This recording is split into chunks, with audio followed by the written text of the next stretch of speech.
Good morning everyone and most welcome to another lecture of function। बच्चों, function का आज 8वां हिस्सा है जो आपके पास अपलोड होके गया है। आज आप लोगों का जो मेन टारगेट है इस चैप्टर का वो है ऑन टू फंक्शन को डीप में समझना। बहरहाल हम लोग पढ़ने वाले थे वन फंक्शन के कुछ एडवांस कॉन्सेप्ट को, बट वो एडवांस के कॉन्सेप्ट आप तब सीख पाएंगे जब आपके पास थोड़ी बहुत और इनपुट होगी टाइप्स ऑफ फंक्शंस को लेके, है ना। तो थोड़ा सा उसके लिए पेशेंस रखिए। उसको ख़त्म होने से पहले, इस चैप्टर के ख़त्म होने से पहले मैं उस चीज़ को आपको बेहतर ढंग से समझाऊंगा आपके लेवल पे आके, है ना। देखिए, असल में क्या होता है कि जो जेई एडवांस और जेई मेंस के कॉन्सेप्ट होते हैं वो ब्लेंडेड कॉन्सेप्ट होते हैं। ब्लेंडेड कॉन्सेप्ट होने का मतलब ये है कि वो किसी और चैप्टर के थ्योरी को यूज़ करके और किसी और चैप्टर्स के क्वेश्चंस को बना रहा होता है आसान तरीक़ों से। समझ रहे हो? मतलब कहीं और से कुछ कॉन्सेप्ट लिया, कहीं दूसरे तरफ से कोई और कॉन्सेप्ट लिया और उन दोनों को ब्लेंड करके एक तीसरा कॉन्सेप्ट डेवलप्ड हो जाता है, ठीक। और इस वजह से जो चीज़ें बनती हैं वो काफ़ी डिफरेंट होती हैं। तो आपको वो एडवांस के कॉन्सेप्ट को समझने के लिए थोड़ा बहुत पेशेंस रखना पड़ेगा, है ना, जो कि आप आसानी से रख सकते हैं, ठीक है बच्चों। तो आज के क्लास का जो अल्टीमेट कॉन्सेप्ट है, अल्टीमेट जो गाइड है, या फिर कह सकते हो कि आज के कॉन्सेप्ट का जो अल्टीमेट गोल है वो है ऑन टू फंक्शन को ताबड़तोड़ ढंग से उसके कॉन्सेप्ट को समझना और इतना काबिल बनना कि उसके क्वेश्चंस हमसे बन पाए, ठीक बच्चों। आज से हम अपने वीडियो में एक नई चीज स्टार्ट करने वाले हैं। हम लोग डेली के डेली, देखो मेरा ऐसा मानना है, मेरा पर्सनल ऐसा सोच है कि हर इंसान के सक्सेस के पीछे उसका सेल्फ मोटिवेशन होता है। वो खुद अगर मोटिवेटेड है तो वो पक्का कोई ना कोई जिस चीज़ को वो अचीव करना चाहता है वो उस चीज़ को अचीव कर सकता है। लेकिन वहीं दूसरी तरफ मेरा एक और चीज़ मानना है कि सेल्फ मोटिवेशन को कैटलाइज्ड होने के लिए, सेल्फ मोटिवेशन अपना काम करे, उसके लिए एक एक्सटर्नल मोटिवेशन का ज़रूरत पड़ता है। मुझे लगता है कि आप लोगों में से बहुत बच्चे मेरे बात को समझ पाए होंगे, और अगर आप मेरे से सहमत हैं तो आप लाइक शेयर कर सकते हैं। ये बात सही भी है कि हमारे अंदर की जो मोटिवेशन है उसको एक्सेलरेट करने के लिए, उसको पुश करने के लिए हमें बाहर से थोड़ी बहुत मोटिवेशन की ज़रूरत पड़ती है। तो आज से वीडियो लेक्चर में हम लोग डेली के डेली एक मोटिवेशनल कोट्स को पढ़ेंगे और पढ़ने के बाद ही हम अपने आगे के टॉपिक को समझ पाएंगे।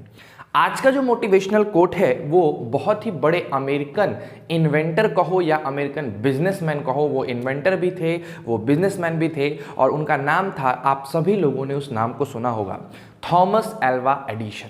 आप देख सकते हैं कि ये इंसान उस समय कितना स्मार्ट हुआ करता था। फिलहाल उतना स्मार्ट तो मैं भी नहीं हूँ, ये अपने ओल्ड एज की फ़ोटो है उसकी, और देख रहे हो मतलब चमक देखो चेहरे पे भैया, बंदे की है, था कुछ तो था इसके अंदर। आप सभी थॉमस एल्वा एडिशन के बारे में जानते हैं कि यही वो एक पर्सन थे जिसने रिवॉल्यूशनरी चेंजेस लाए हमारे इन्वेंशन, साइंस के इन्वेंशन के फील्ड में। इन्होंने बल्ब का खोज किया, मोशन पिक्चर्स की खोज की, और बहुत सी चीज़ों का इन्होंने खोज किया था। इन्होंने एक बहुत ही अच्छी कोट लिखी है, अगर आप देखेंगे तो आपको स्क्रीन पे एक कोट दिख रहा है। उसका पहला लाइन है, our greatest weakness is in giving up. हमारा जो सबसे ग्रेटेस्ट वीकनेस है वो गिविंग अप में लाई करता है, और ये सही बात है। हम लोग बहुत ही जल्दी गिव अप कर देते हैं। किसी चीज़ को अगर आपको दिया गया, मान लीजिए आपको एक अच्छा टिपिकल क्वेश्चन प्रोवाइड किया गया, आप उस टिपिकल क्वेश्चंस पे 5 मिनट वर्क करते हैं, सोचते हैं, अगर आपको उसको शुरू करने का ही रास्ता नहीं मिलता है तो आप तुरंत ही उसको गिव अप कर देते हैं, और यही चीज़ आपके लिए घातक साबित हो जाता है, ठीक है ना। तो सबसे बड़ी वीकनेस किसी इंसान की है वो है गिव अप करना। हमें गिव अप नहीं करना है, लेट इन गो कर सकते हो। लेट इन गो का मतलब अलग है, गिव अप का मतलब अलग है। लेट इन गो का मतलब होता है कि आपने अपना 100% दिया, खूब मेहनत किया, नहीं हुआ तो आप उसको जाने दे रहे हो। बट गिव अप का मतलब होता है कि अभी आपने अच्छे से अपना 100% नहीं दिया और उसके बाद भी आप उसको छोड़ दे रहे हो। तो हमारी सबसे बड़ी कमजोरी क्या चीज में है? तो गिव अप करने में है। सेकेंड लाइन कहता है कि जो सबसे सर्टेन वे है, जो सबसे एस्योर्ड वे है सक्सीड करने का, वो ये है कि गिव अप करने से पहले कम से कम हम एक और ट्राई दें। अब देखिएगा इसको मैं कैसे रिलेट करता हूं आपके लाइफ से। जब आप ऑनलाइन लेक्चर्स को देखते हैं तो 100% बात है कि कुछ देर के बाद आपको चीजों को गिव अप करने का मन करता होगा। मेरे कहने का मतलब है कि आपको मन करता होगा कि यार अब इतना देख लिए, बाकी के जो वीडियोज है थोड़ी देर बाद देखेंगे, ये आपको गिव अप करने का मन करता होगा। और ये कोई नॉर्मल मतलब एबनॉर्मल बात नहीं है, ये आम बात है। ये हर एक बच्चे के साथ होता है जो कि ऑफलाइन मोड से ऑनलाइन मोड पे शिफ्ट होते हैं, जो कि काफ़ी तकलीफदायक होता है। अब यहाँ पे इस चीज़ को सर सुधारा कैसे जाता है, कैसे सुधार सकते हैं? प्रॉब्लम तो है हमारे पास कि हम इतने सारे ऑनलाइन लेक्चर्स को जब देख रहे हैं तो एक तो हमारे आंखों पे असर पड़ रही है, दूसरी चीज़ हम देख के बोर हो जा रहे हैं, और कभी कभी सिचुएशंस ऐसे क्रिएट हो रहे हैं कि हम लोग क्या कह सकते हो, हम लोग मोबाइल से दूर भागने की कोशिश कर रहे हैं। कभी कभी ऐसा मन कर रहा है कि मोबाइल को पटक दें। ये वाली सीन भी कभी कभी कुछ बच्चों के अंदर चली आ रही है जो कि बहुत डेडिकेशन के साथ पढ़ रहे हैं, है ना। तो उनके लिए मैं सिंपल सा एक बात बाबू बताना चाहता हूं आपको कि जैसे आपने मान लीजिए कि 50 मिनट की वीडियो है या 1 घंटे की वीडियो है, और आपने 30 मिनट उस वीडियो को लगातार देखा, और अब आपको उसको देखने का मन नहीं कर रहा है, आपका माइंड में ये बात आ चुका है कि अब हम इसको नहीं देखेंगे, तो उसको मत देखो, नो प्रॉब्लम। आप थोड़ी देर बाद ही देखिए उसको, मैं उसके लिए मना नहीं कर रहा, क्योंकि अगर तुम उस वक्त देखोगे तो तुम इफिशियंसी के साथ नहीं देखोगे, फोकस्ड होकर नहीं देखोगे, डेडिकेटेड होकर नहीं देखोगे, तो ठीक है आप नहीं देखिए उसको। अगर आप एक गो में नहीं कर पा रहे हैं, अगर आप कर पा रहे हैं एक गो में, तो बहुत अच्छी बात है कि आप एक बार में उस चीज़ को पढ़ पा रहे हैं। लेकिन अगर नहीं पढ़ पा रहे हैं, नहीं कर पा रहे हैं, 30 ही मिनट कर पाए और तुमको यहाँ से गिव अप करने का मन कर जा रहा है, छोड़ने का मन कर रहा है, तो आप एक काम बस सोचिए कि एक काम करते हैं, 5 मिनट और देख लेते हैं और उसके बाद छोड़ देंगे। बस ये एक ट्राई करो। 30 मिनट आपने देखा, उसके बाद आपको मन किया कि नहीं यार मतलब छोड़ देते हैं, तो 5 मिनट आप इसको और देखिए, और तब उसके बाद आप 10 मिनट का गैप या 15 मिनट का गैप ले सकते हैं। तो इस तरीके से जब आप इस रूल को फॉलो करोगे, 30+5 मिनट वाले रूल को, तो होगा क्या कि धीरे धीरे 7 दिन 8 दिन में अब आपको 35 मिनट के बाद नहीं देखने का मन करेगा। 35 मिनट जब तुम देख लोगे ना, तब तुम्हारे माइंड में आएगा यार अब छोड़ते हैं, तो फिर अब 35 मिनट जब आपका मन करे कि 35 मिनट के बाद छोड़ना है, तो फिर 5 मिनट देखो और तब छोड़ो। यानी फिर ऐसे करते करते आप 40 मिनट देखने के कैपेबल हो जाएंगे। और यही 5-5 मिनट का जो सिटिंग कैपेसिटी है आपकी बढ़ते जाएगी, और एक समय आएगा जब आप एक बार में पूरा का पूरा चीज देख पाएंगे। ठीक है ना। तो ये बहुत ही कारगर तरीका है, साइकोलॉजिकल तरीका है। बहुत से लोग इसको फॉलो करते हैं जो अपने लाइफ में सक्सेस पा चुके हैं, सक्सीड कर चुके हैं, या फिर आप कह सकते हो कि काफ़ी ज़्यादा आगे अपने गोल के प्रति निकल चुके हैं। तो थॉमस एल्वा एडिसन के इस प्यारे से कोटेशन को लेके हम लोग आज यही सीखते हैं कि कभी भी अगर हमें गिव अप करने का मन करे तो हम अपने माइंड में ये सोचे कि ये मेरी सबसे बड़ी कमजोरी है। गिव अप करने से पहले कम से कम एक बार तो जरूर ट्राई कर लेते हैं। अगर नहीं होगा तो हम ये समझेंगे कि हमने अपना 100% दिया, बट मेरे से नहीं हो पाया। थोड़ी देर बाद उस चीज़ को एक बार फिर ट्राई करेंगे। आई बात समझ में? तो आई होप आज का मोटिवेशन कोट आप में से कुछ बच्चों को या फिर सभी के सभी बच्चों को फायदा पहुंचाए, और आपको शायद आपके सेल्फ मोटिवेशन को थोड़ा जगाया होगा। तो चलिए बिना देर किए आप लाइक करो, शेयर करो वीडियो को, और सबसे इंपॉर्टेंट चीज प्रेजेंट सर कहना नहीं भूलना। स्टार्ट करते हैं बच्चों हम लोग अपने आज का वीडियो लेक्चर।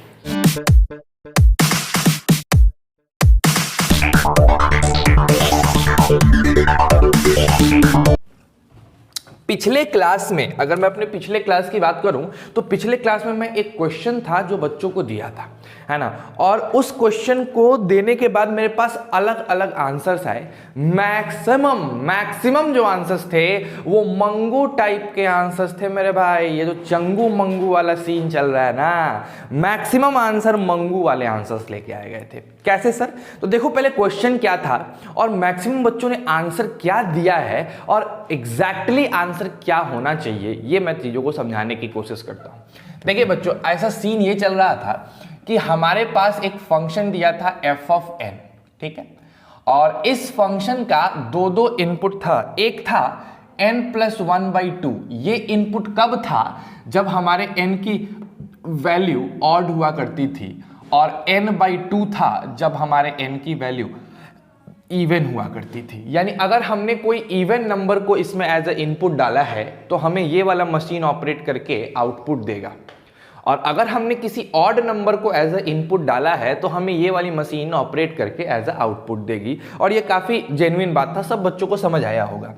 इसके बाद मैं बताऊं तुमको कि ये जो फंक्शन था बच्चों, ये डिफाइंड था नेचुरल नंबर से लेके नेचुरल नंबर तक। और हमने आपको होमवर्क में ये दिया था कि आपको इस क्वेश्चन को क्या करना है, प्रूफ करना है या फिर चेक करना है कि क्या ये फंक्शन 1 1 है। तो आपने किया भी, और बहुत बच्चों ने देखो क्या आंसर लिखा, मैं बड़े बढ़िया समझा रहा हूं, तुम ध्यान से समझना। क्या हुआ कि भाई साहब हमारे चंगू साहब आए, देखो ये आ गए चंगू साहब। इन्होंने क्या, चंगू ने तो भाई अपना सही सॉल्यूशन दिया, चंगू साहब आए, कुछ सोचे और गए, मंगू साहब आए और मंगू ने देखो क्या सॉल्यूशन दिया है। एकदम ध्यान से देखिएगा, एकदम आराम से, ठीक है। इन्होंने बोला कि चलो यार n1 और n2 ये दो ठो हम एलिमेंट मान लेते हैं जो हमारे डोमेन यानी कि नेचुरल नंबर से बिलोंग करता है। फिर हम ये भी एज्यूम कर लेते हैं कि f ऑफ n1 की वैल्यू f ऑफ n2 के बराबर है। अब ये एज्यूम करने के बाद हमें केसेस लेने होंगे। क्यों केस लेने होंगे? क्योंकि हमारे पास अलग अलग ऑड और इवन के लिए अलग अलग फंक्शंस ऑपरेट हो रहे हैं।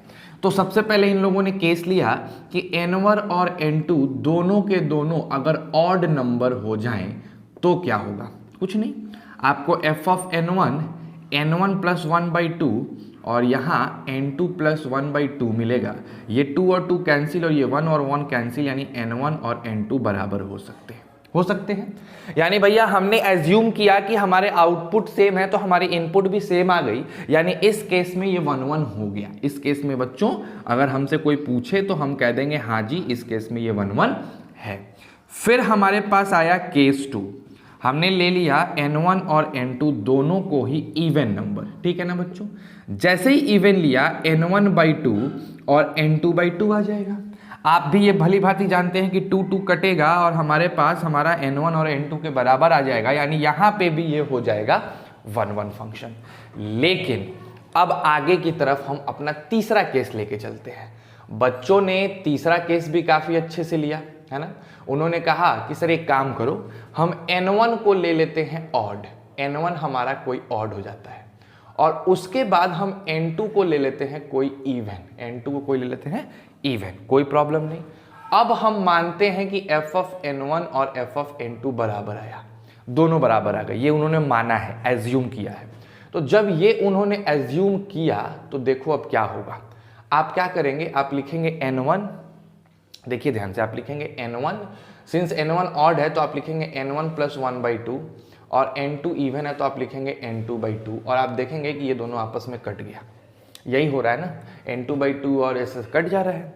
जैसे ही ये दोनों कटेगा तो आपको क्या मिलेगा, n1 minus n2 is equal to 1। n1 minus, I hope ये क्वेश्चन था कि कुछ और क्वेश्चन था, जहाँ तक मुझे याद है शायद ये क्वेश्चन नहीं था। ये क्वेश्चन तो मैंने बनवा भी दिया था आप लोगों को, लेकिन चलो इस क्वेश्चन में भी बच्चों को काफ़ी प्रॉब्लम था शायद इस क्वेश्चन में भी। ये लास्ट वाला केस समझने में मेरे बहुत बच्चों ने मेरे से क्वेश्चन पूछा कि सर ये लास्ट वाला केस क्लियर नहीं हो रहा, आप समझिएगा। तो मैंने क्या किया, f ऑफ n1 को f ऑफ n2 के बराबर कर दिया, दोनों कट गया, तो अल्टीमेट मेरे पास n1 माइनस n2 1 आ गया। अब आप एक बात बताओ, n1 मेरा ऑड नंबर है और n2 मेरा इवन नंबर है, कहीं कोई प्रॉब्लम नहीं है। n1 मेरा ऑड है और n2 मेरा इवन है, कोई दिक्कत नहीं। तो आप ये बात जानते हैं ना कि if n1 belongs to odd number, if n1 belongs to odd and n2 belongs to even, तो इट इज वेल नोन, ये बच्चों अच्छे से पता है, इट इज वेल नोन कि हमारा n1 और n2 बराबर तो नहीं होने वाला है। एकदम गारंटेड बात है, हमारा n1 और n2 बराबर नहीं, एक ऑड नंबर और एक इवन नंबर कभी बराबर नहीं हो सकता। तो इतना तो श्योर हो गया कि केस 3 में जो इनपुट है वो अलग अलग है, लेकिन बच्चों यहां पे आउटपुट सेम आ जा रहा है। क्यों सेम आ जा रहा है समझना, किसी ऑड में से किसी इवन को घटाओगे तो आपको 1 मिल सकता है। जैसे एग्जाम्पल के तौर पे आप समझने की कोशिश करें, अगर आप 3 में से 2 को घटाएंगे तो आपको 1 मिलेगा, यानी हम कह सकते हैं कि 3 हमारा n1 हो गया और n2 हमारा 2 हो गया। अब आप सोचो कि अगर हमने इनपुट एज ए 3 डाला है, क्वेश्चन में हमने इनपुट एज ए 3 डाला है, तो सिंस 3 एक ऑड नंबर है तो हमको आउटपुट मिलेगा 3 + 1/2 which is equal to 3 + 1 4/2 which is equal to 2। बोलो करेक्ट क्लियर है। लेकिन अगर हमने इनपुट में 2 डाल दिया है 2, तो उस कंडीशन में मिलेगा 2/2 जो कट के 1 हो जाएगा। तो इनपुट अलग अलग है तो मेरा आउटपुट भी अलग अलग आ रहा है। समझना मेरी बात को, इनपुट अलग अलग है तो आउटपुट भी अलग अलग आ रहा है। ठीक, अब जरा एक और एग्जांपल लेके समझने की कोशिश करते हैं। एक और एग्जांपल ले लो, आप ले लो 4 ले लो n2 को, ऐसे समझना, ठीक है। 5 ले लीजिए, आप बड़े ध्यान से देखिएगा। 4 5 लेंगे कि 3 4 ले लें? 3 और 4 ले लो, ज़्यादा बेहतर है। आप देखो, अगर हम मान लेते हैं कि 3 हमारा क्या नंबर है, बताओ। हमारा 3 जो है वो ले लेते हैं हमारा अपना ऑड नंबर, और 4 ले लेते हैं हमारा इवन नंबर, ठीक है। अब देखिएगा कितना मजा आएगा। जब आप 3 पुट करेंगे तो आपको तो 2 मिलेगा, लेकिन जब आप 4 पुट करेंगे, f(4) पुट करेंगे तो 4/2, यानी इस जगह पे भी आपको क्या मिला? 2 मिला। तो इनपुट 3 था तो भी 2 मिला, इनपुट 4 था तो भी 2 मिला। यानी कि अलग अलग इनपुट के लिए आपको सेम आउटपुट मिल सकता है। और ये कैसे वैलिड हुआ सर? हमने देखा कि हमने इनपुट को पहले ही अलग अलग मान लिए हैं, हम इनपुट को पहले अलग अलग मान चुके हैं। उसके बाद हमने ये एज्यूम किया कि आउटपुट मेरा सेम हो जाए, और मैंने जो एज्यूम किया वो सही साबित हो गया। क्यों सही साबित हो गया? बिकॉज किसी ऑड में से किसी इवन को सब्सट्रैक्ट करोगे मेरे प्यारे बच्चों, तो तुमको 1 एज अ रिमाइंडर या 1 एज अ डिफरेंस मिल सकता है। तो मेरा लास्ट स्टेप करेक्ट है कि नहीं? एकदम करेक्ट है सर, लॉजिकली। अगर लास्ट स्टेप करेक्ट है तो सेकेंड लास्ट स्टेप भी करेक्ट होगा, और अगर सेकेंड लास्ट स्टेप करेक्ट है तो मेरा एजम्पशन भी करेक्ट होगा। यानी 2 डिफरेंट इनपुट के लिए आउटपुट सेम हो जा रहा है। तो ये फंक्शन इस जगह पे गलत हो गया ना, 1 1 तो नहीं रहा, बिकॉज 3 डालने पे भी 2 मिला और 4 डालने पे भी 2 मिला। ठीक, तो ये केस 3 में आके क्या प्रूफ हो गया कि हेंस इट इज नॉट 1 1। अब ये जो तीसरा केस था बच्चों, ये बहुत बच्चों को कंफ्यूज कर दिया था। ये लास्ट वाला केस ना बहुत बच्चों को कंफ्यूज किया था कि सर कैसे। तो अब समझने की कोशिश करो, तुमने एक वाले इनपुट को ऑड लिया है और दूसरे इनपुट को आपने आराम से इवन ले लिया है, तो आपको ये गारंटेड, आपने खुद ब खुद एश्योर कर दिया कि मेरा इनपुट अलग अलग है। उसके बाद अलग अलग इनपुट होने के बाद भी आपने आउटपुट को सेम एज्यूम किया, मान लिया, और आपने जो माना वो अल्टीमेट प्रूफ भी हो गया कि जो तुम माने हो वो सही है। इसका मतलब इनपुट अलग अलग होने के बावजूद भी आउटपुट सेम हो जा रहा है। यानी कि फंक्शन कैसा है? 1 1 नहीं है, बल्कि मेनी वन फंक्शन है। ठीक है ना। अब इसी के तर्ज पे मैंने एक दूसरा क्वेश्चन तुम लोगों को दिया था, इसी चीज के तर्ज पे मैंने एक अलग तुमको क्वेश्चन दिया था, मैं उल्टा लिख दिया। मैं उस क्वेश्चन को जरा तुम लोग को बताने की कोशिश करता हूं, देख लो ध्यान से फटाक से, है ना। इसको उतार लेंगे बच्चों, वैसे तुम लोगों ने उतारा है, लेकिन फिर भी अगर चाहो तो तुम लोगों में से कुछ बच्चे इसको बढ़िया से फिर से एक बार उतार सकते हैं, है ना। चलिए,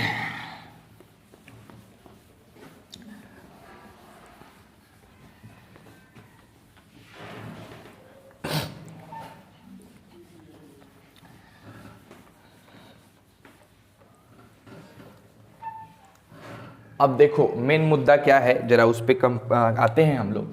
हमारे पास जो अगला क्वेश्चन दिया गया था, जो दूसरा नंबर क्वेश्चन हम आज बनाने जा रहे हैं, वो एक फंक्शन था बच्चों, जो फंक्शन डिफाइंड था नेचुरल नंबर यूनियन 0 से लेकर नेचुरल नंबर यूनियन 0 तक। और ये फंक्शन कैसे डिफाइंड था? तो अगर हम इसके अंदर कुछ इनपुट करते थे,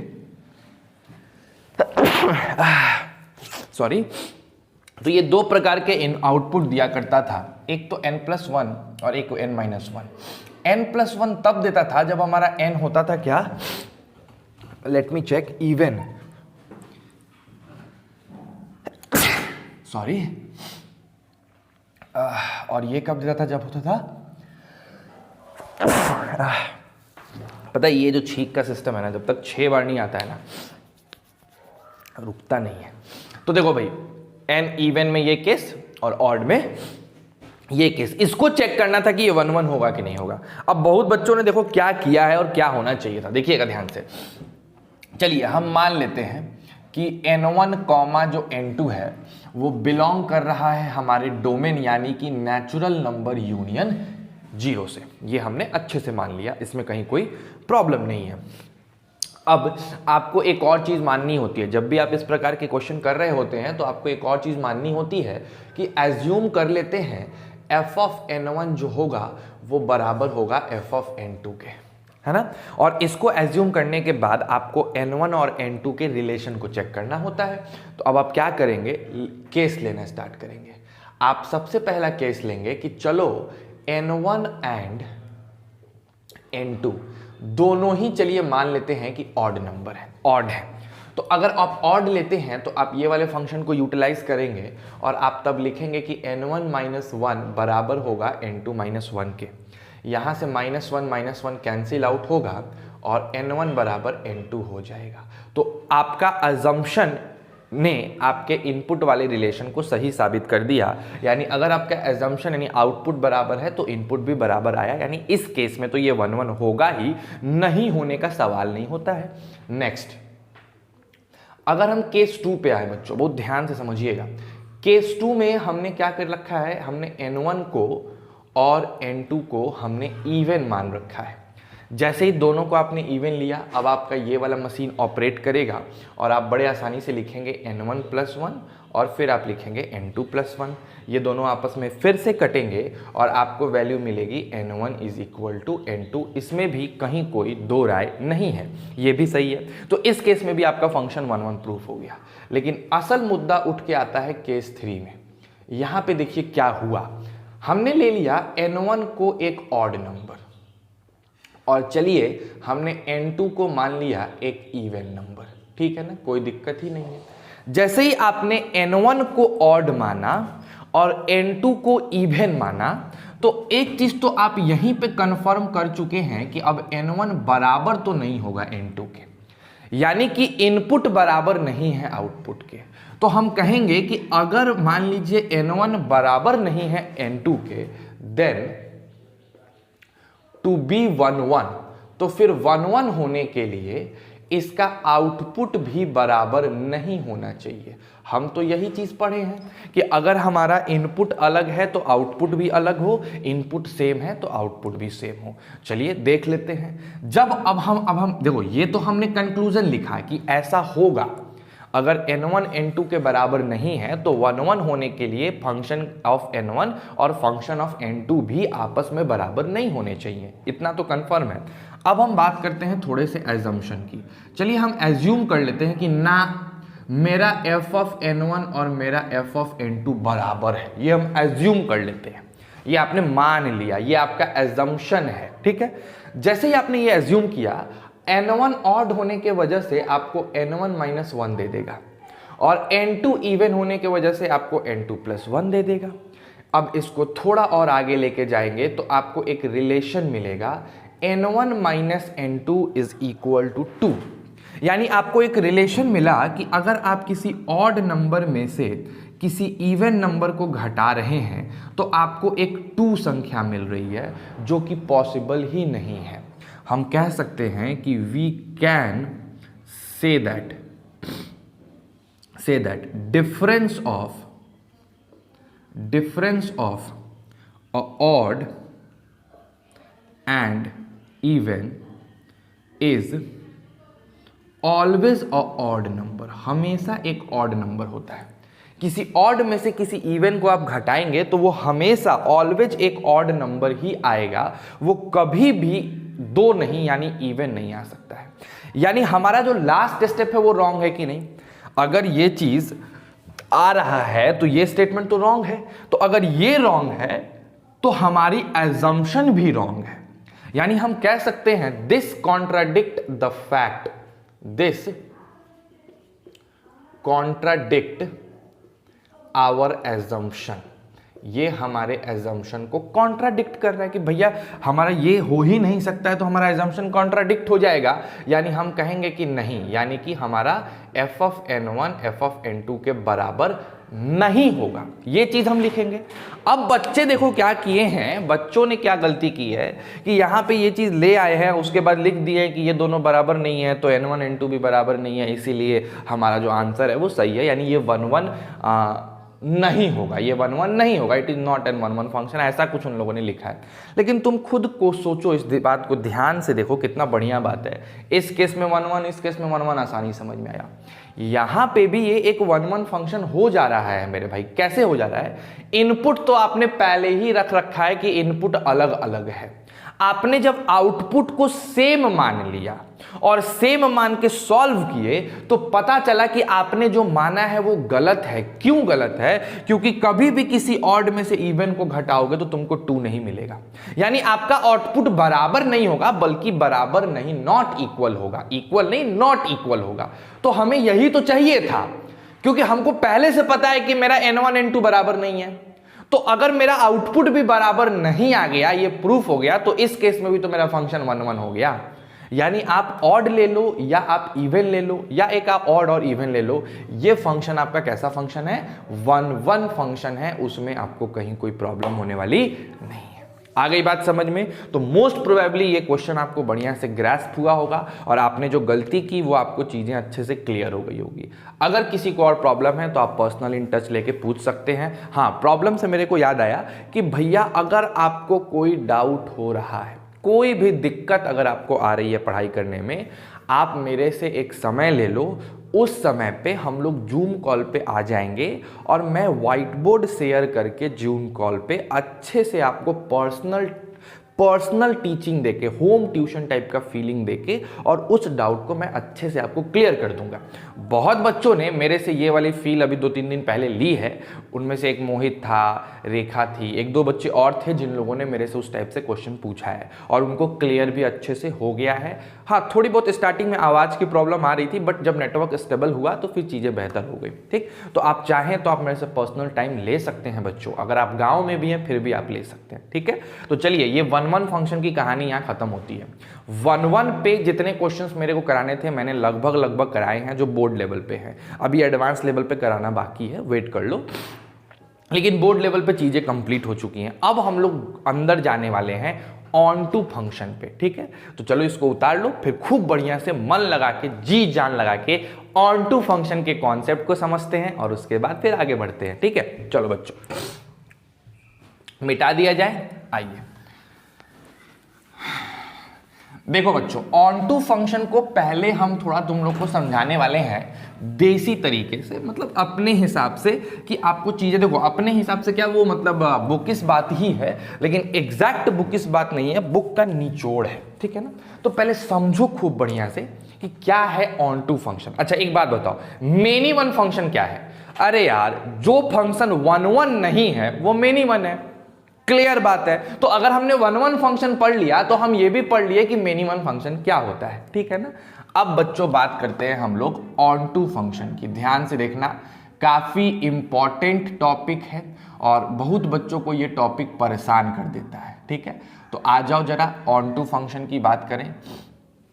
इजी है बच्चों, बहुत इजी है, आसानी से बन जाता है इसके क्वेश्चंस, बट थोड़ा सा लॉजिक लगाना होता है। ठीक है, कहता है कि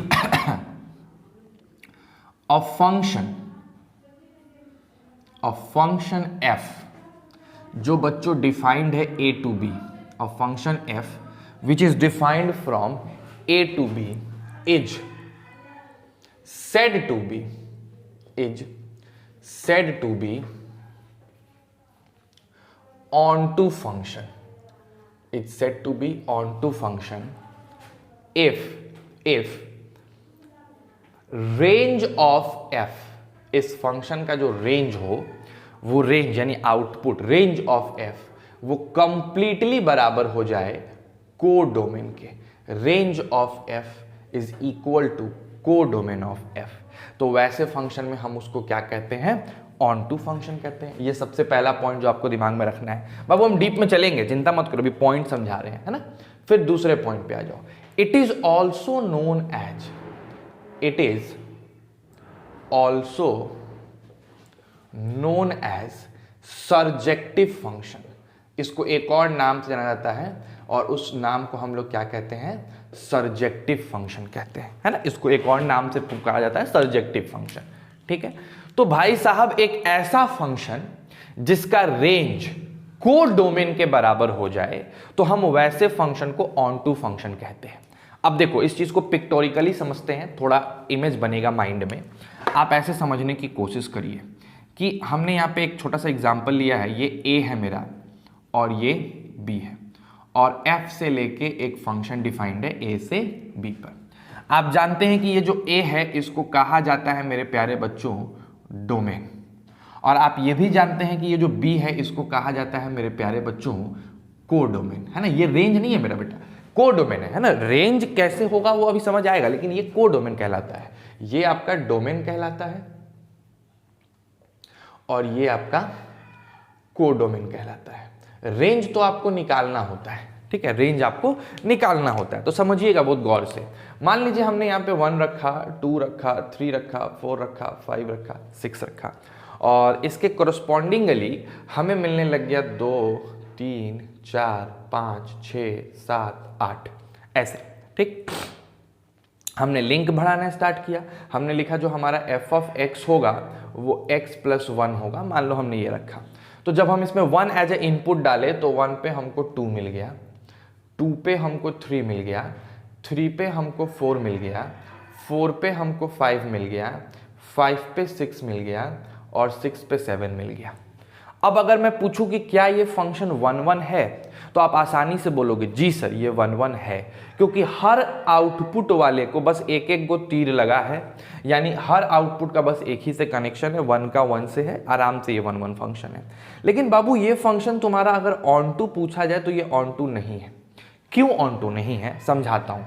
अगर हम बात करें कि यहाँ को डोमेन क्या है ये बताओ, तो तुम देखोगे और बोलोगे सर को डोमेन है 2, 3, 4, 5, 6, 7 और 8, ये कोडोमेन है। और अगर मैं आपसे यहीं पे पूछूं कि मेरे प्यारे बालक रेंज क्या है, तो आप फटाक से बोलेंगे रेंज माने आउटपुट, यानी 2, 3, 4, 5, 6 और 7, जिसको जिसको तीर लगा है वो रेंज है, और जिसको तीर नहीं लगा है वो सारे के सारे हमारे क्या है, कोडोमेन है। तो अगर आप ध्यान से देखिए तो आपको जो यहाँ कोडोमेन दिख रहा है, ये कोडोमेन और ये रेंज आपस में बराबर दिख रहे हैं क्या? एकदम बराबर नहीं दिख रहे हैं, क्योंकि इसमें 8 है और इसमें 8 नहीं है, तो ये दोनों बराबर नहीं है। और अगर ये दोनों बराबर नहीं है तो डेफिनेशन कहता है कि भैया मेरा ये फंक्शन ऑन टू नहीं कहलाएगा। ऑन टू कहलाने का ही बेसिक फंडा है कि इसका रेंज और कोडोमेन बराबर होना चाहिए। अब इसको दूसरे तरीके से समझो, सर अगर कोडोमेन का कोई भी एलिमेंट खाली बच गया, खाली बचने का मतलब इस आउटपुट के लिए इधर कोई इनपुट ही नहीं है, तब जाके हम कहेंगे कि ये फंक्शन हमारा ऑन टू नहीं है। अगर एक भी एलिमेंट हमारे कोड डोमेन में खाली बच जाता है, यानी उसको तीर नहीं लगता है, तो हमारा गिवन फंक्शन ऑन टू नहीं होता है।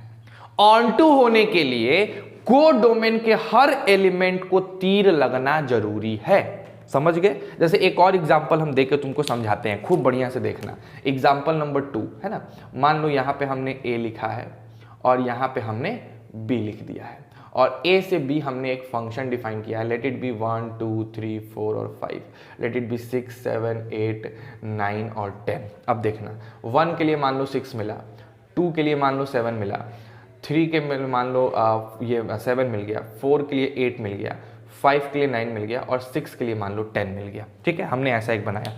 अब अगर इस फंक्शन को देखो तो इस फंक्शन को अगर 1 1 देखा जाए, 1 1 है कि मेनी 1, तो ये 1 1 नहीं होगा। क्यों नहीं होगा?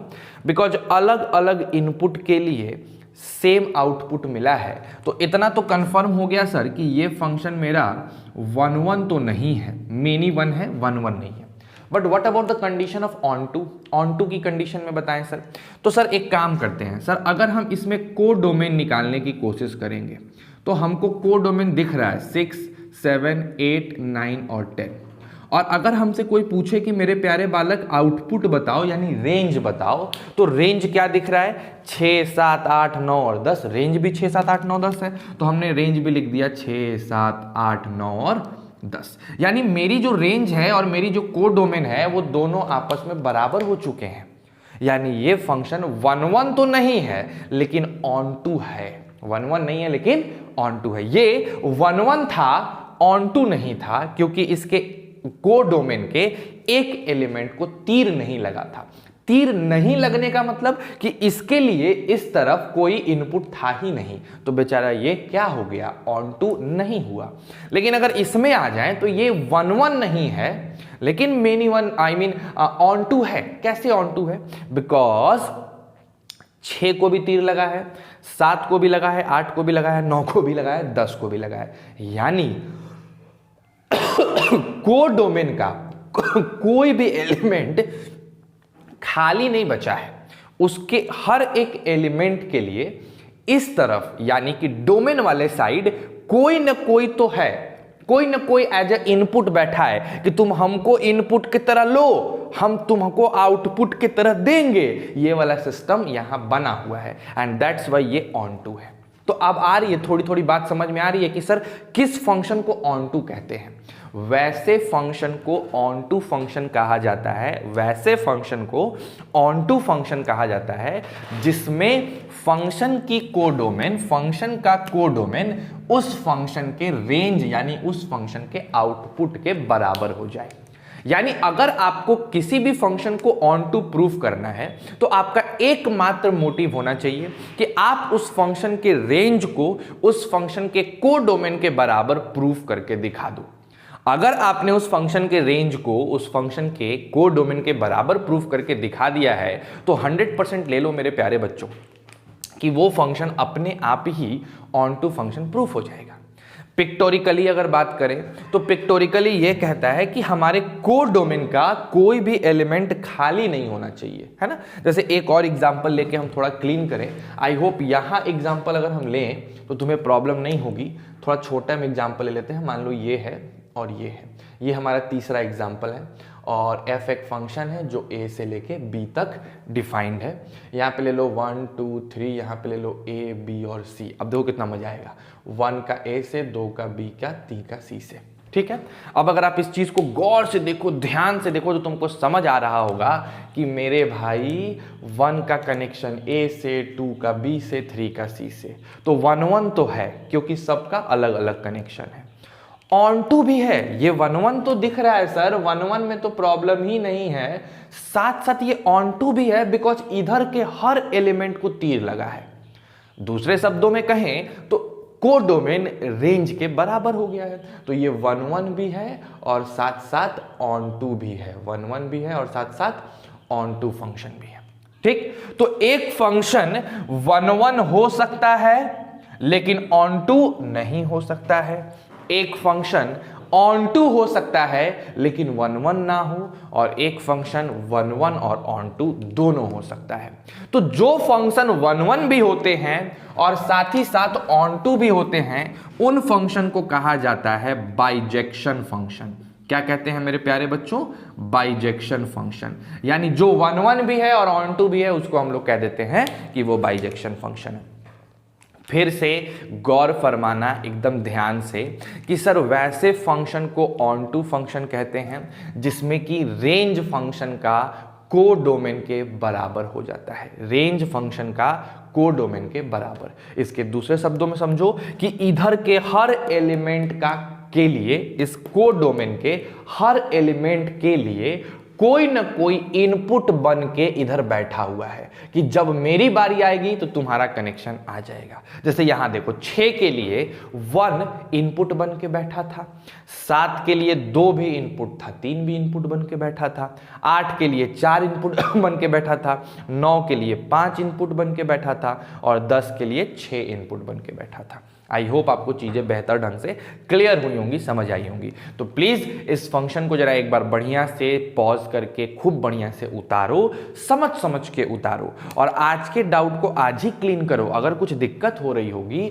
तो एक बार फिर से रिप्ले करके देखना। अगर फिर भी प्रॉब्लम आ रही होगी तो मेरे साथ जूम क्लास पे कंसल्ट कर लेना, ठीक है ना। चलो उतार लो बच्चों इसको, प्लीज जरा उतार लेंगे फटाक से इसको। हाँ, तो मेरे भाई ऑन टू फंक्शन तो तुम्हारे पास हो गया।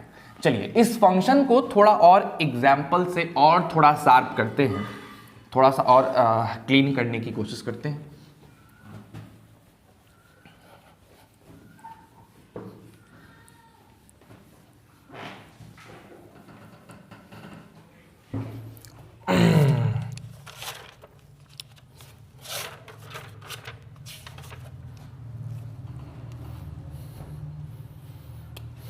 जैसे देखिए हम एक एग्जाम्पल बता रहे हैं, आपके आर.डी. शर्मा का एग्जाम्पल है, पिक्टोरियल एग्जाम्पल है, ध्यान से देखिएगा।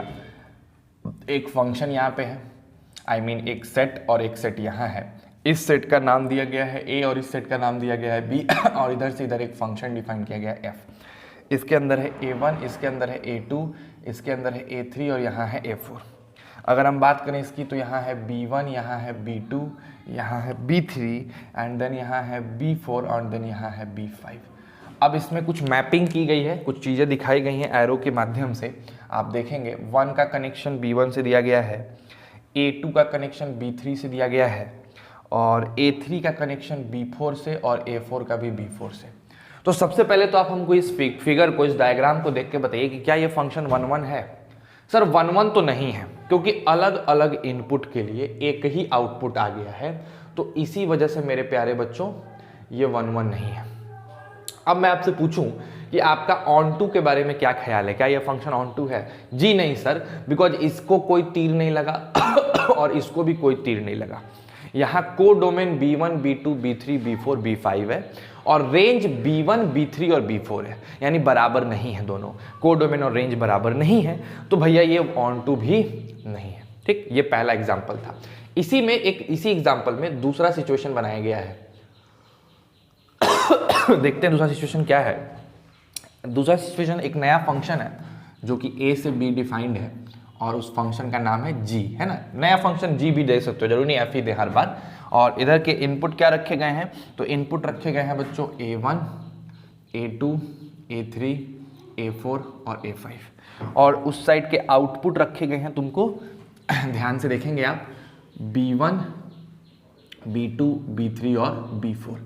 अब क्या किया गया है, इसमें कुछ मैपिंग की गई है। मैपिंग जरा ध्यान से देखोगे, देखा जाए तो अगर A1 को कनेक्ट कर दिया गया है इस चीज से B1 से, A2 को B2 से, A3 को B3 से, A4 को भी B3 से, A5 को B4 से, ये कनेक्शन किया गया है। अब अगर मैं आपसे इसमें फिर से पूछता हूं कि क्या मेरे बच्चों आप बताओ कि ये फंक्शन 1 1 है, तो आप तुरंत ही बोलेंगे कि ना ना सर 1 1 तो नहीं है। क्यों 1 1 नहीं है? बिकॉज सर दो अलग अलग के लिए सेम आउटपुट आ चुका है। लेकिन अगर मैं आपसे बोलूं कि क्या ये फंक्शन मेरे प्यारे बालकों ऑन टू है, तो तुम तुरंत ही बोल दोगे कि जी सर, सबको तीर लगा है। वो अलग बात है कि किसी को 2 भी लगा है, लेकिन तीर तो लगा है, तो ये हमारा कैसा फंक्शन है? ऑन टू फंक्शन है। मतलब यहाँ पे हमारा जो रेंज है, यहाँ पे हमने जो रेंज निकाला वो रेंज हमारे कोडोमेन के बराबर आ गया। तो एक छोटे से एग्जाम्पल से आपको और अच्छे से क्लियर किया गया कि किस प्रकार से आप समझ पाएंगे, है ना। चलिए थोड़ा और आगे बढ़ते हैं, कुछ और एग्जाम्पल्स और इलस्ट्रेशन को देखते हैं। ठीक है, उतार लियो मेरे प्यारे बच्चों, बहुत बढ़िया।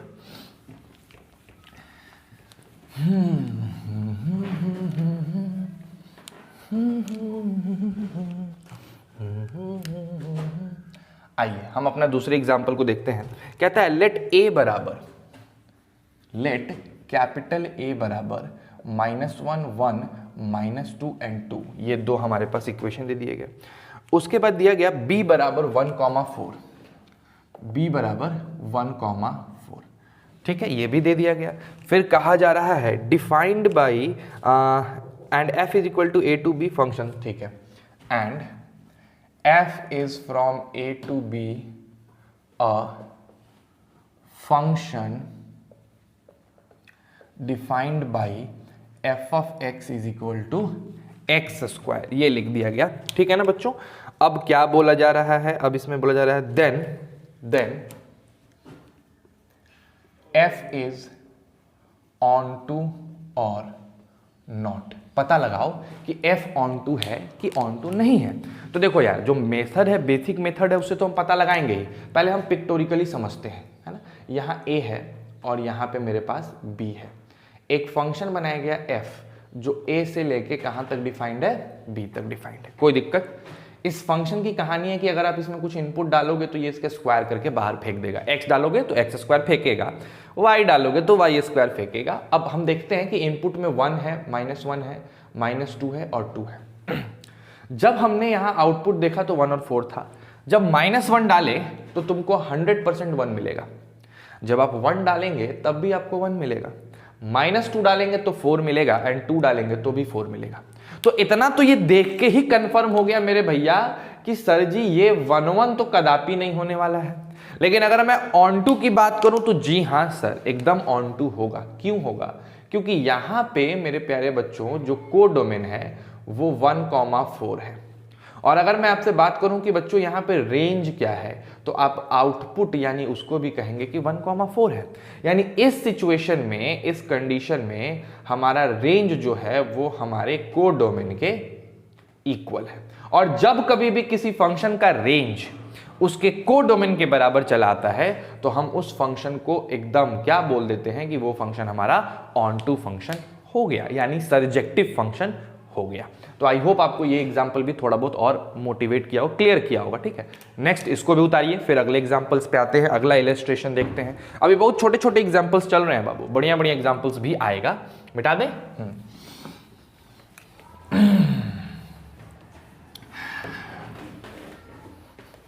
आइए नेक्स्ट पे आते हैं बच्चों, अगले पे आते हैं। अगला क्वेश्चन देखिए क्या है। अगला क्वेश्चन है आपका 3rd नंबर ले लो, तीसरा नंबर क्वेश्चन, तीसरा इलस्ट्रेशन ले सकते हैं। क्वेश्चन है, मैं डायरेक्ट देखो, मैं क्वेश्चन पूरा नहीं लिख रहा हूं, मैं डायरेक्ट बता देता हूं कि एक फंक्शन है जो कि नेचुरल नंबर से नेचुरल नंबर डिफाइंड है। ठीक है, अच्छा ये कैसे डिफाइंड है? तो ये डिफाइंड है f of x is equal to 2x, f of x is equal to 2x। Now अब आपको पता लगाना है कि क्या ये ऑन टू फंक्शन है? ऑन टू चेक करते हैं सर अगर मैं इस फंक्शन के कोडोमेन की बात करूं तो इस फंक्शन का कोडोमेन नेचुरल नंबर है, इसमें कहीं कोई दो राय नहीं है, आपको जो कोडोमेन है नेचुरल नंबर मिलेगा। अब जरा देखते हैं, ये function natural to natural defined था और f of is equal to 2x defined था। नेचुरल नंबर की शुरुआत 1 से होती है, तो इधर 1 2 3 4 5 और ऐसे ऐसे करके आगे लेके चले जाते हैं इनफाइनाइट तक। इधर भी 1 2 3 4 5 6 7 8 9 10 ऐसे करते करते इन्फिनिटी तक जाते हैं। अब जब हमने 1 डाला, एज ए इनपुट 1 डाला, तो मशीन ने अपना काम किया और उसका दुगुना हमको भेज दिया। 2 डालने पे हमको 4 भेज दिया, 3 डालने पे हमको 6 भेज दिया, 4 डालने पे हमको 8 और 5 डालने पे हमको 10 भेज दिया। यानी आप देख रहे हैं कि जैसे जैसे आप आगे बढ़ेंगे उसका डबल डबल डबल डबल आपको मिलता चला जाएगा। यानी कोई ऐसा नहीं है जो कि 1 के लिए इनपुट का काम करे, क्योंकि कोई ऐसा नेचुरल नंबर है जिसका डबल करोगे तो तुमको 1 मिलेगा? नहीं है। कोई ऐसा नेचुरल नंबर है जो 3 के लिए एज ए इनपुट का काम करे? नहीं। कोई भी ऐसा नेचुरल नंबर नहीं है जिसको डबल करके तुमको 3 मिल जाए। कोई भी ऐसा नेचुरल नंबर नहीं है जिसको डबल करके तुमको 5 मिल जाए। यानी अगर हम बात करें इस फंक्शन के रेंज की, तो इस फंक्शन का रेंज बड़ा ही नाटकीय रेंज है मेरे भाई। इस फंक्शन का रेंज क्या है? इस फंक्शन का रेंज 2 हो सकता है, 4 हो सकता है, 6 हो सकता है, 8 हो सकता है, ये से। लेकिन अगर हम इस फंक्शन के कोडोमेन की बात करें तो कोडोमेन तो पूरा का पूरा नेचुरल नंबर है। तो क्या ये पूरा का पूरा नेचुरल नंबर है? नहीं। क्यों सर? क्यों ये पूरा का पूरा नेचुरल नंबर नहीं है? इसमें 1 नहीं है, 3 नहीं है, 5 नहीं है, 7 नहीं है और इसके अंदर सब है। तो क्या यहां पे मेरा जो रेंज था वो कोडोमेन के बराबर आ पाया?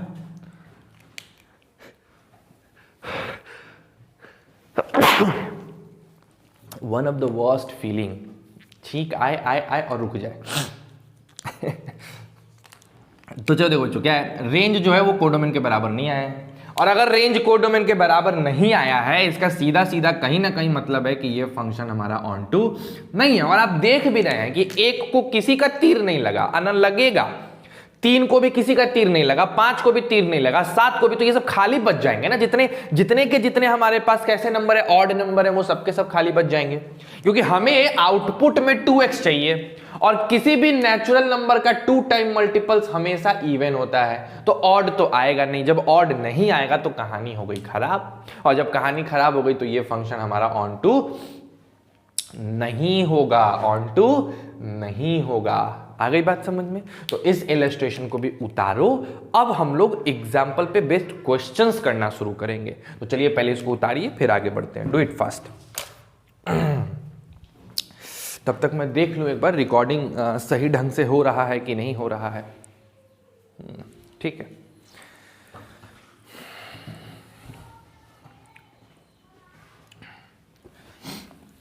चलिए बच्चों, आई होप आप उतार लिए होंगे।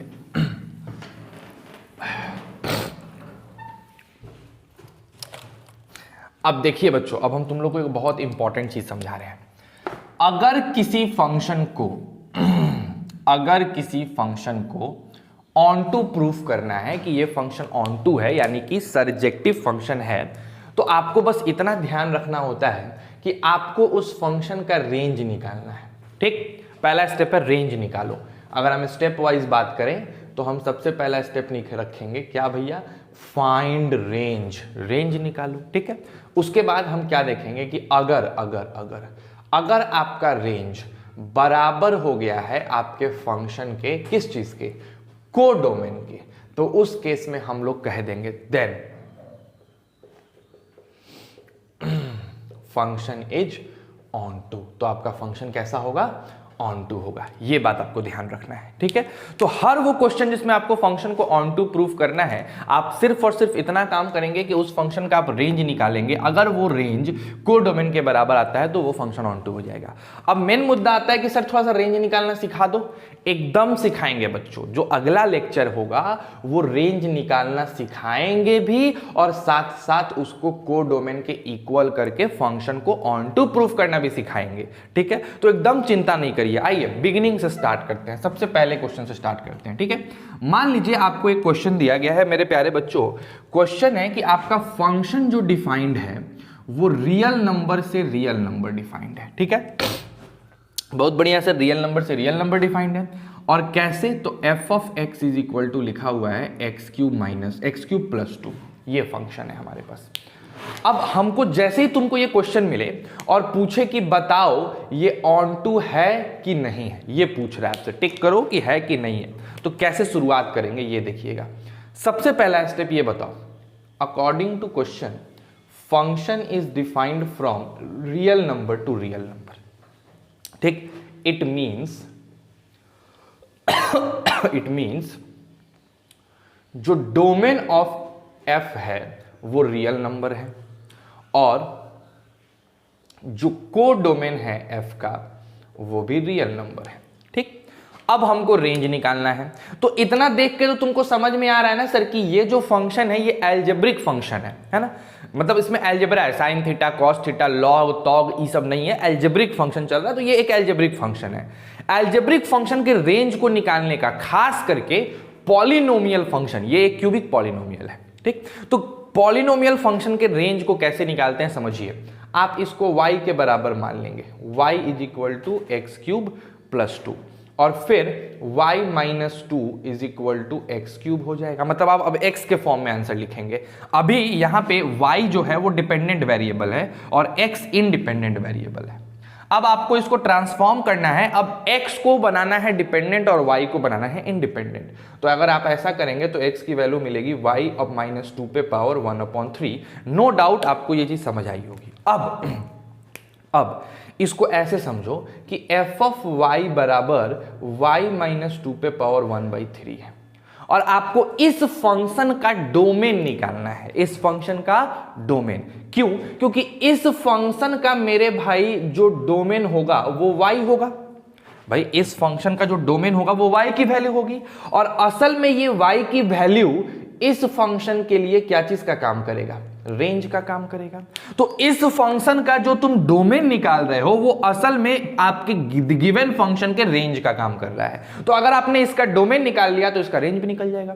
तो डोमेन निकालने का मतलब है कि y में से 2 को घटाया जा रहा है, पावर 1/3 दिया जा रहा है।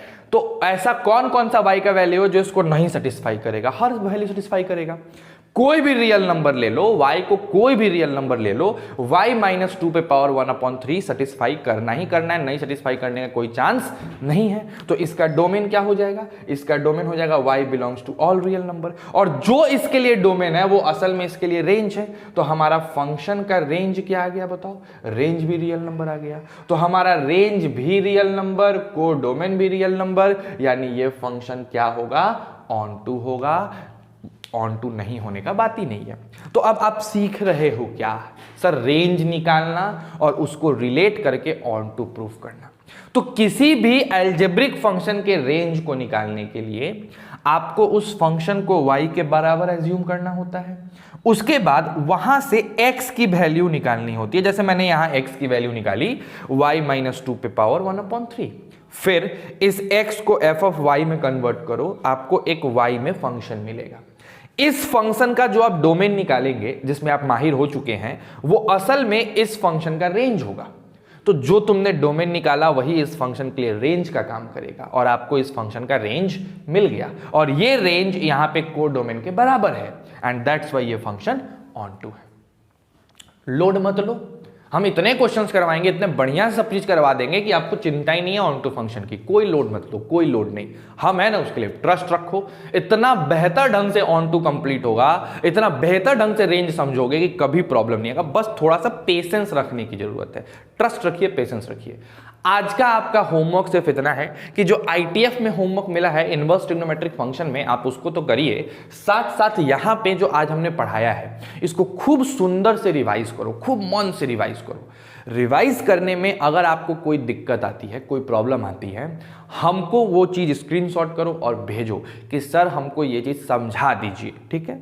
जैसे ही हमको वो चीज़ मिलेगा, मोस्ट प्रोबेबली हम तुमको एक समय बताएंगे जिसमें आपको जूम कॉल पे आना होगा, और हम खूब बढ़िया से जूम कॉल पे तुमको चीज़ें 1 to 1, मैन टू मैन, है ना, एकदम 1 to 1 एंड से बढ़िया से समझा देंगे और कोई दिक्कत नहीं होगा। लेकिन पहले अपने हेल्प से पूरा समझो, गिव अप नहीं करना है, पहले खुद से चीज़ों को वीडियो देख के समझो, ठीक है।